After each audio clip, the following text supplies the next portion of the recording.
The next item of business is topical questions. Question 1, Jackie Baillie. To ask the Scottish Government what criteria are used to test patients to identify their genetic risk of developing breast cancer. Cabinet Secretary Alex Neil. Presiding Officer, cancer remains a top clinical priority for the Scottish Government. Through the implementation of Better Cancer Care Action Plan, we are committed to ensuring that people with cancer in Scotland receive the best possible treatment and care. The CEL, issued in 2009, sets out the criteria for the management of women with a family history of breast cancer. The Scottish Genetics Consortium agreed in April that it would be right to implement the NICE proposals to extend genetic testing for people at risk of developing breast cancer so that the risk estimation level should fall to 10%. As with the NICE recommendation, it is planned that this will be implemented in June this year.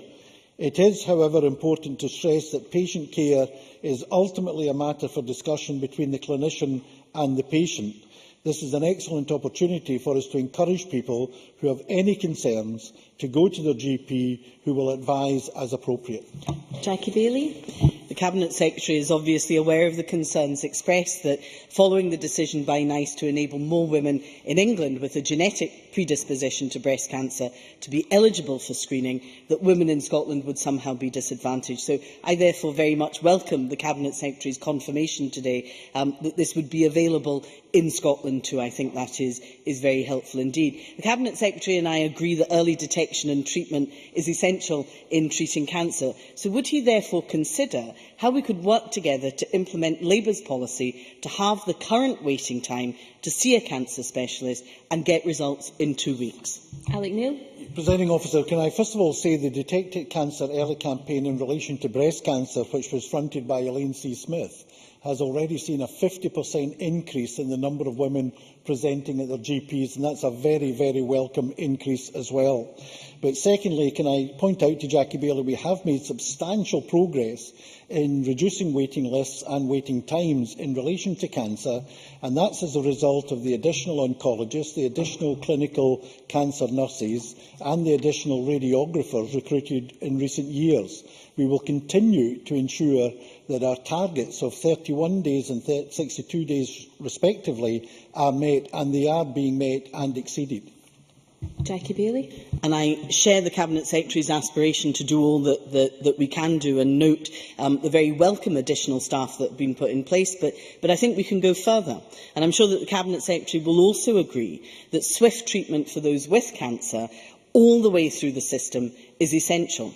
Does he therefore agree that it's not acceptable for cancer patients to be left waiting for follow-up treatment with no guarantee of being seen quickly and no information on how long patients wait beyond that initial period of treatment? And would he agree that this is an area in which improvement should be made? Cabinet Secretary. Presiding Officer, we are making improvements all the time, but can I say that once the initial period of referral and diagnosis and then referral for treatment has been passed, it's then really up to the clinicians along with the patient to determine the pace at which further treatment is required.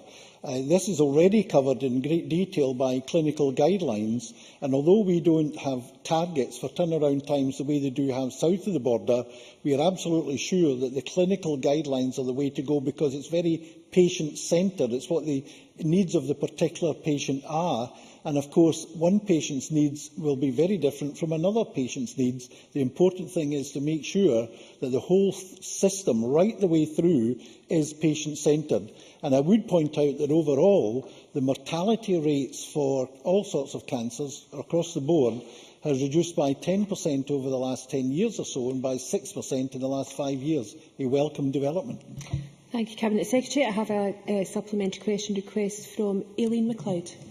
Thank you, Presiding Officer. And given how important that we all know it is for breast cancer to be detected and diagnosed as early as possible, so there is a greater chance of it being treated more successfully, can the Cabinet Secretary provide an update on what the actual impact for the groundbreaking breast cancer campaign that featured Elaine C. Smith, that he mentioned earlier, has had in raising awareness of breast cancer symptoms since its launch last September?